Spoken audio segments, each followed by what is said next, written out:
Janet Nakawongo omutuze w'okukyalo Goma Misinde municipal y'Emukono yalagirira abazazi okumuyamba n'okumuwa obukuumi olwala bazzukulu be abakulembeze Andrew Kayini Magule Nakanyike omuluma ne Singige n'ekigendererwa ky'okwetolooza ettaka lye era kimumazeeko emirembe. Kitaabwe bamuwa Namwezi n'abaana be era kitaabwe bwe yafa bamuziika Namwezi ne bannyina bonna babaziise Namwezi.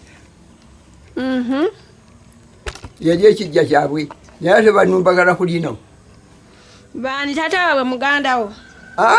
Tata waabwe muganda wo? Yadda kunje.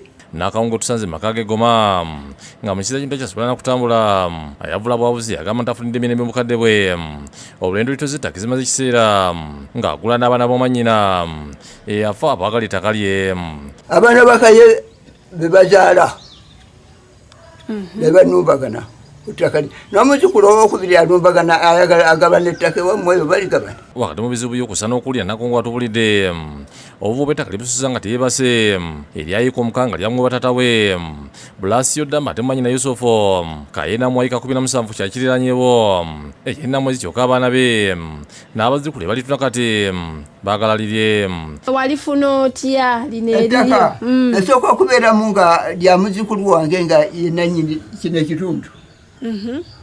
Muzzukulu wange bwe yatandika okutunda lyagikoma eri mmanga nansajjako kino ekitundu. Bano bagambye nti badde basitika kyokka bazze mu buto okumulumba era poliisi y'e Goma yamutaasiza. Nze n'eddaka nange akakusindikira olabeko nasindika Nakawune ng'ali ku lyalo embojjenna. Abaluzi oluwulidde okulina essente byaliko w'ekyalo kino Saamu Katumba ne ssente baliko Saamu Yoga ne banyulanga buluganda abo bwe baatwala ekyapa ky'omukadde ne bakibasuuza kati ate beewuunya ekibatatudde okudda bayiganye omukadde. Nakanyike n'abaana ba monnyina Kaye obutaka bwabwe nga buli ludda Namwezi lwaki batawanya omukadde ono neewuunya lwaki batawa obutaka bwabwe buli ludda wa Namwezi era kibateeka okuziikibwa nakubanga ekitabo gyenziikibwa ndio lwaki bajja okutambula omukadde wano watu balinaawo. Abaana bano abasumbwa mukadde jjajja baba bamuyita ssenga ndowooza na jjajja baali baana ba muganda we so muganda we omugabo gwe guli Namwezi era gye babaziika n'ebijja byabwe gye biri eno tebalinayo mugago gwo. Kwegamba embeera gyazayitamu nnyingi nnyo ffe ng'abatuuze mutuufu ne tubeera tuli mu bweraliikirivu. Mukadde baali badde bamuleka kubanga n'ekisa kyasigaza si kyekiri awo ekinene baali badde bamuleka waakiriye Katonda n'amutwala bibye ne balyoka bajja bakaayana naye kakati okutuuka ate okumutta obussi. Ssente baliko Mutawango agamba nga bayita mu kkooti basuuza abaana bano ekyapa ne bakikwasa omukadde emyaka 5 mabega mu lujjudde ate nga ne ssente baliko akikkaatiriza.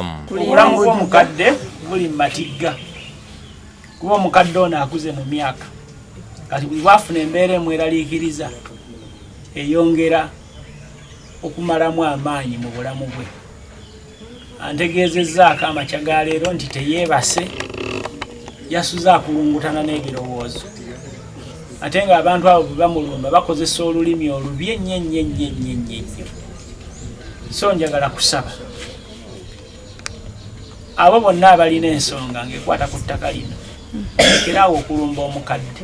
Jjajja obulamu bwe kati nga watuusaawo takyayagala bintu bimuteeka ku pressure tayagala bintu bimweraliikiriza kubanga bwe yeeraliikirira ennyo obulamu bwe atandika okugamba kino kinnuma mpulira sibitegeera naye nga kiba kivudde mu kweraliikirira. Ate ekyokubiri jjajja kye namuzuulako tayagala kubeeraawo ngo ali awo alowooza kubanga bw'alowooza ennyo bayinza okubeeraawo ne mumuwa n'ekyokulya n'agamba tayagala mbu enjala temuluma naye ng'ate aba alina by'alowooza.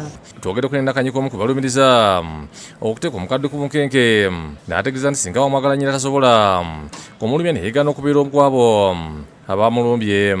Olaba olusalosalo lwa jjajja Janet? Jjajja Janet omulaba? Busuntumina jjajja ffe yamuwa ekibanja ekyo. Era zaali eka 6 era mutabani Katende bw'aba ayogera amazima ajja kukuga nti natunda ku kibanja kyani kyamma. Olaba ettaka olaba oluwanyi olwo webiyisiza ettaka we likoma lino eryeno era gwe ne woga nti amaanyi lwakuba nti kati jjajja engeri yonna kati gyenga gy'alima naye ng'ettaka lyeno we liyisize ekibanja we kyali kikola ki kyali kiyitira Lydia Nakigule yakusakidde guno ku Lwakere TV.